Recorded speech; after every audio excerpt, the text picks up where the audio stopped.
Welcome to today's update. Now, the picture in the UK is mixed. The picture in the US, I think it's fair to say, is not where we would like it to be. But before we do that, there's a few other countries I'd like to look at briefly, and these bring out some interesting principles of this pandemic and the side effects, really, of this pandemic. And the first one here is in the Philippines. Now, the Philippines has got relatively low numbers of cases and deaths because it's had one of the strictest lockdowns, actually, in the world, and the longest lasting lockdowns in the world, considering it's a very large population. The lockdown has been really quite extensive. So while this is not good, it's much better than it could have been. But one of the things we've been looking at is things that haven't been done, and people that have failed to report for healthcare as a result of the presence of the pandemic and the virus. And one of those is brought out here in almost 1.9 million babies expected to be born in total in the Philippines next year. And of course, a lot of these babies will be being ordered now as we speak. And this is the highest birth rate since 2000, compared to less than 1.7 million babies in 2018.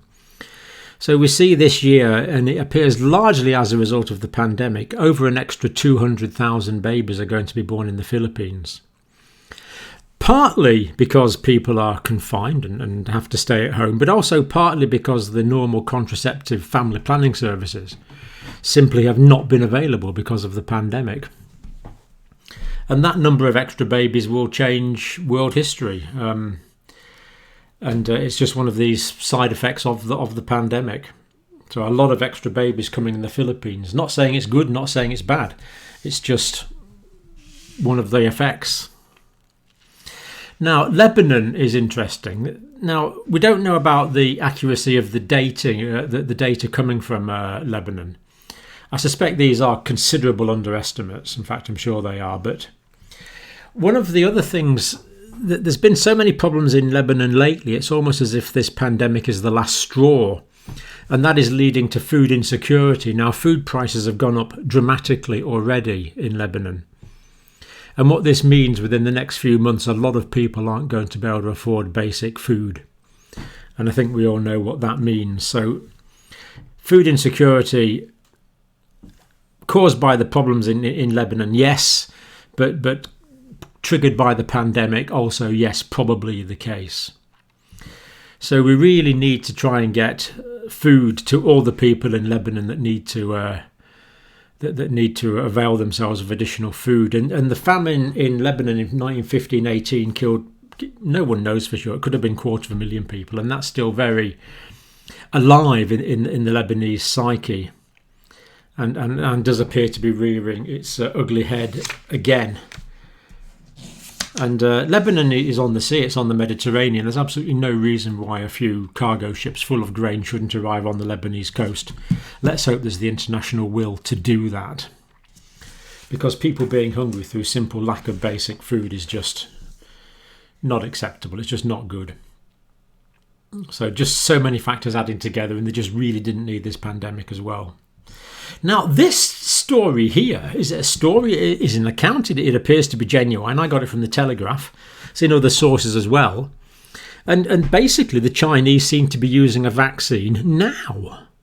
I was amazed. They seem to be using a vaccine now. Now, I knew the Chinese were developing several vaccines, of course.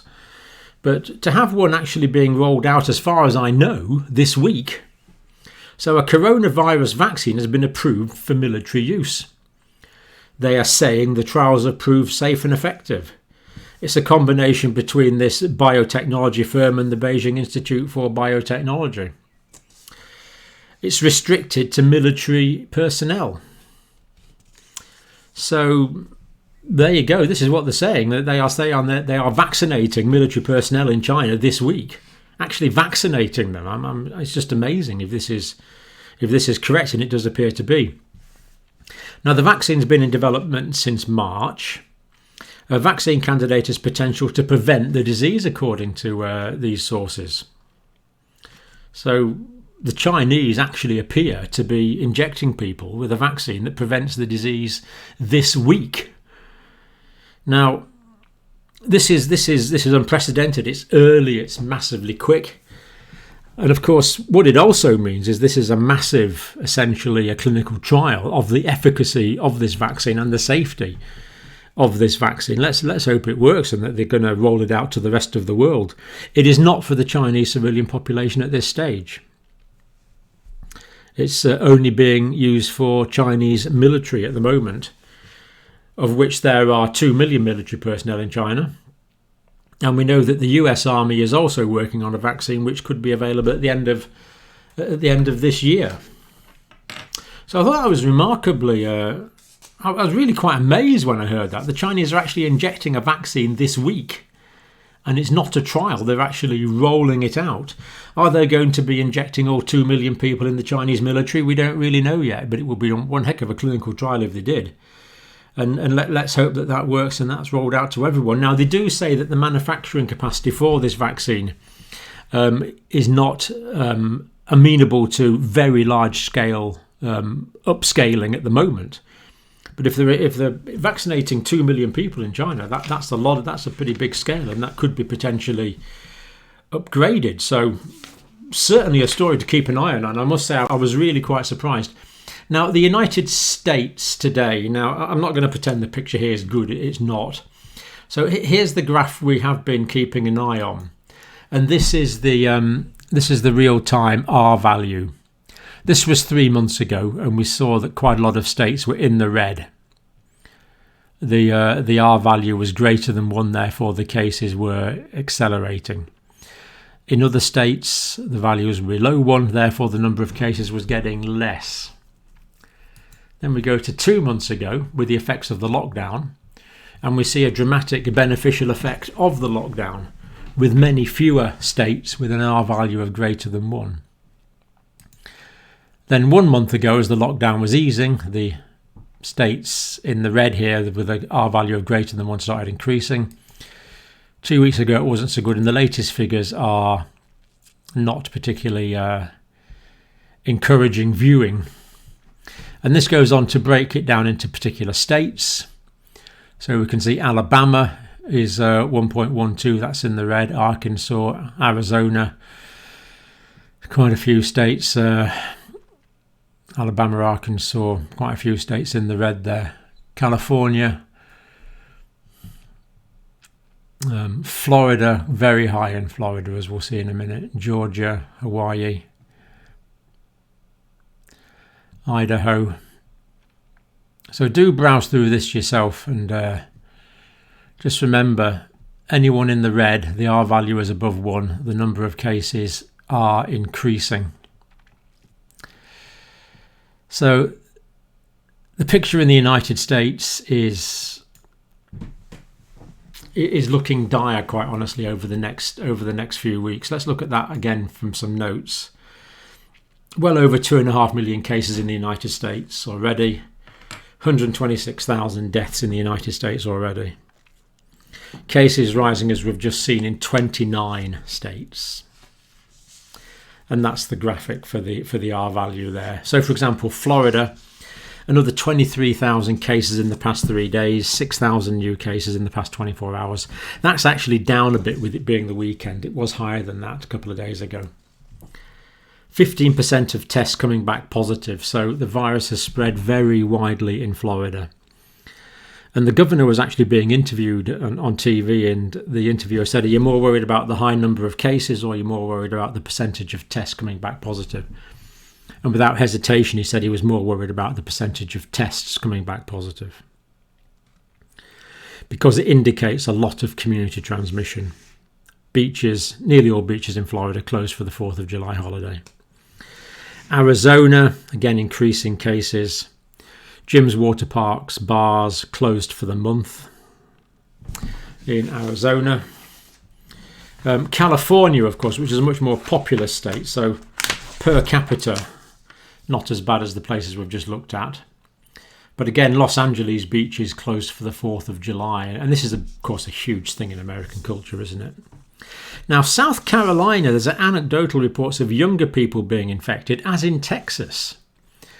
Now, and this was doctors in hospitals saying that they're seeing younger people admitted. This is concerning. And 20 to 40-year-old patients increasing in Texas. Now, I don't know why this is. Let's hope it's just that because there's an increase in cases, the doctors are sort of, these younger patients are coming to the doctor's attention, that it's not some sort of trend. And this was just, remdesivir, $3,100. I mean, $3,100 is a lot of money for an ordinary working man or woman for 5 days. And that's Gilead, the pharmaceutical company. $3,100. I think what they said on the interview was it's priced so that developed countries can afford it or something. It's really, I mean, that's a lot of money, $3,100. And of course, remdesivir, as far as we know, doesn't improve mortality. It just reduces the duration of the illness. But I really do hope we're not seeing blatant, overt, unacceptable profiteering. I do hope that's not what we're seeing. Right, the UK. Now, the deaths are still increasing in the UK, unfortunately. Actually, just before we go on to that, I think I'll just show you a couple of shots. So don't forget Brazil and the United States. This is the linear scale. This is the increasing cases in the US. And Brazil is also increasing cases. The two worst affected countries in the Americas. And there's no questioning the upward trajectory of these lines. And even when we look at this on a per capita basis, we know how bad things are in the United States, so they're even worse in Brazil. Now, we don't get the detailed news out of Brazil that I would like to see, but there's no reason to assume that things aren't quite bad there. In fact, we know things are quite bad there. So just spare some thought time for the people of Brazil, who per capita are suffering greater numbers than the United States. So yes, sorry, getting back to the UK. Number of deaths now, 155. Okay, it might not seem like a huge number, but that's data that's coming from over the weekend, where it's always lower. So we're still seeing the deaths that are occurring as a result of infections a month ago. And this death figure is the figure for the number of people who've tested positive and died after testing positive. But the figures from death certificates is 54,000. So this is perhaps 10,000 underneath the real figure. On death certificates, COVID-19 is suggested to be a major factor in 54,000 death certificates. Now, the week up to the 19th of June, 10,681 deaths were registered, and 8% of those mentioned coronavirus. So this is going down. And of course, the Office for National Statistics data, which this is, there's always a delay. But it is going down, and it will continue to go down for the next week or two, but it's not going down anything like as rapidly as we'd hoped. And this is encouraging. Deaths fallen below the 5-year average for the first time since mid-March. Again, Office for National Statistics. So the overall number of deaths in the country is now what we would expect for the time of year. Basically the same as we would expect. It's actually a smidge below, but basically what we'd expect.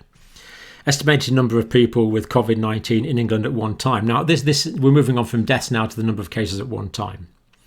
Now, again, the Office for National Statistics data, 51,000 at any given time between the 8th and the 21st of June 2020. 0.09% of the population. That's the Office for National Statistics figure, 51,000 people at any one time a couple of weeks ago. But if we look at the data from the COVID Symptom Tracker app, they estimate 120,000 people are currently predicted to have symptomatic COVID-19 in the UK. So because the Office for National Statistics requires official reporting and many people are just sick at home, but for the people that are just being sick at home that are reporting on the app, extrapolating to the whole population, that would indicate that the real number of people with COVID-19 in the UK at the moment that's asymptomatic is 120,000. And that works out apparently at just over 2,000, or 2,341 new cases per day. So it hasn't gone away. And just to demonstrate that, let's talk about the example of Leicester in the UK. Now, Leicester's got 10% of all the positive cases in England, 1 in 16 of all the cases in the UK. So Leicester's turning out to be a bit of an epicentre here. 3,216 cases have been confirmed since the start of the epidemic. 944 cases reported in the last 2 weeks. So the numbers are increasing in Leicester. So what the government has done is basically they've ordered a lockdown of pretty well all of Leicester. And this is what we are probably going to see now. So the virus pops up in one area and we'll have to lock down in that area. But because the virus isn't so bad, it's still there, but because it's not so bad in other parts of the country, they don't need to be locked down as much. So first full regional lockdown in Leicester in the UK. Stricter measures imposed, non-essential shops are shut. Now they've done a lot of testing in Leicester and it's showing increasing infections in children. So a lot of children are testing positive in Leicester. Thankfully, they're not getting very sick, the vast majority of them. But there are more testing positive, so schools are going to be closed from Thursday. The delay on that is so that people can prepare. But they're closing from Thursday. The loosening of restrictions for pubs, restaurants on the 4th of July in the rest of England and Wales will not be taking place in Leicester. Police enforcement will be used if it's required. People are asked to stay at home as much as they can, just like the start of the lockdown in the rest of the UK really. Only essential travel to and from and within Leicester. New local measures in place for at least the next 2 weeks. Now, they had tried what they called targeted action before this, where they were like trying to close down a particular factory or a workplace or a school for the past 10 days, but it didn't work. So now the government is saying, right, all of Leicester has to go back down to lockdown measures and not have the benefit of released lockdown measures that the rest of the country is going to benefit from. Well, it will benefit in terms of economics and in terms of social activity, but as I've said many times, that will probably cause increasing cases in the rest of the country. Relaxation methods of shielding measures for those at greatest risk that's going to happen on the 6th of July, I guess, in the rest of England and Wales, is not going to happen in Leicester. And they're instigating more walk-in and mobile testing centres. So I'm afraid that's it for Leicester for the next 2 weeks. What I would really like to see is some phylogenetics done on the virus in Leicester to see if we can identify why the number of cases in Leicester are so much higher than other places. And I think the last thing we'll do today, apart from show you some fascinating photos from India, dentists. To be quite honest, this has not been well handled in my country. I met a guy today with toothache, in a lot of pain. Dental surgeries are not allowed to open. Now, this guy was in pain, and of course he rang up his dentist as you would do, and his dentist said, "I'm not allowed to see you." Now, if this is happening to you, don't get cross with your dentists. They've been ordered not to see people. It's not their fault. It's the governing organisation's fault. It's not the individual dentist. They have to do what they're told, the same as the rest of us. And I'm sure they find it great anguish to turn people away with toothache, because this is their job. This is what they do. It must be awful for the dentist, but probably even worse for the people with the toothache. 600,000 patients have needed urgent dental treatment since the start of the lockdown. Dentistry was not mentioned in the guidance on how the lockdown will be eased. The government really needs to get sorted on this. People need dentistry. Oral cancers are the eighth most common cancer in Britain. So again, oral cancers are being missed. In a normal 6-week period, nearly 1,000 cases are diagnosed, oral cancers in the UK. So we really need dentists to get reopened with all the right precautions. But of course, dentists can do this. Dentists are clinicians. They are very highly trained in infection control and everything. They can do this. Now, just before we finish today, some pretty amazing pictures from New Delhi.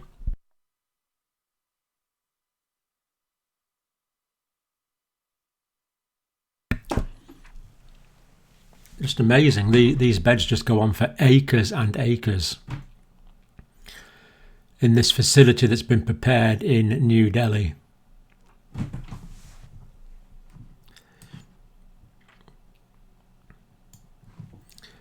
Very reminiscent of the pictures from 1918-19. But good to see that the Indian authorities are preparing ahead, because we know that the number of cases are dramatically increasing in India. And this particular one in New Delhi is the Sandra Patel COVID Care Centre and Hospital. A huge facility. Looks like the military have been involved in setting it up, which is encouraging. Now, I didn't quite work this one out. It's some sort of air-conditioned bus shelter. I didn't quite work that one out, but I thought it's an interesting picture to show you nonetheless. Again, other emergency care facilities being prepared on a huge scale. Emergency COVID-19 centre. Excellent anticipation being shown here by the Indian authorities. Good. Right, let's have a look at you, some of you excellent people, and then that is us for today. Now, I thought this was really fun. Now, I think this one's in Paris. Avi sent this in. So obviously, if there's a bear sitting on the chair already, then if there's a bear sitting on the chair already, then you're not allowed to sit on it. So I thought that was a good one, just to socially distance in street restaurants. This is Bill and Yvonne in California. Great to know you're watching, Bill and Yvonne in California. This is Doug, who's in the UK.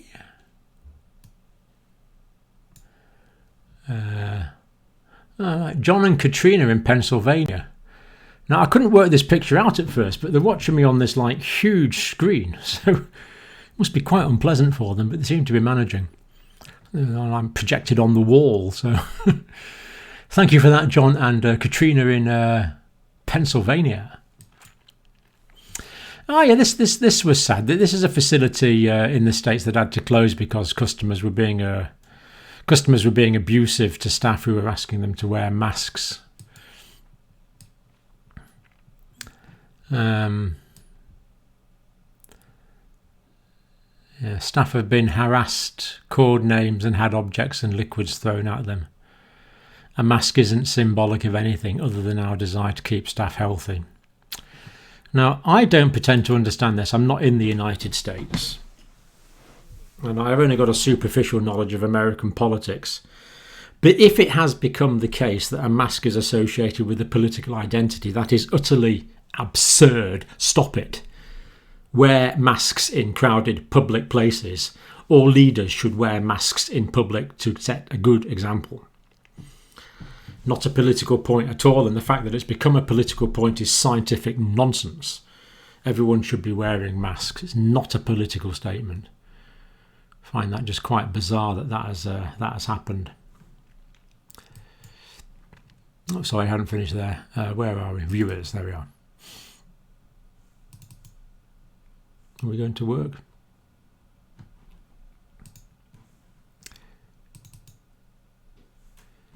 Oh, there we are, just a minute. I promise we do have the technology. There we go. Katrina from Oregon, who is a very keen mask maker. So thank you for that, Katrina. Thank you for watching and thank you for making your masks in Oregon. Oh, I think Katrina sent this in as well. South Oregon. I think there's some dissenting opinions there on the lockdown, as you might suspect from the increasing cases, and I think Oregon is one of the states with increasing cases. Linda, I'm sorry, I don't know where you're from. My apologies, but I'm delighted you're watching, Linda. Thank you for the picture. Marlena in San Diego, down in Southern California. Mask and vitamin D to hand. So nice picture, Marlena. Thank you very much. Oh, there was Minky Mayer is an artist, and she sent this picture in of a healthcare worker looking tired. So I thought that was a very nice picture. Must be nice to be artistic. Thank you for that. Thank you for that, Minky. This is Sean in Hawaii with a very colourful mask. More than happy for people to have colourful masks.